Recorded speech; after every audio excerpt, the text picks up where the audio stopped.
I come from the D where we got checks and we be flexing. If you ain't from my state, then you should know don't put protection.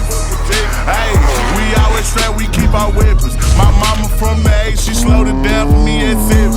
Used to think Pepsi was a god before he went to heaven. I knew what pushing P was before Gunna even said it.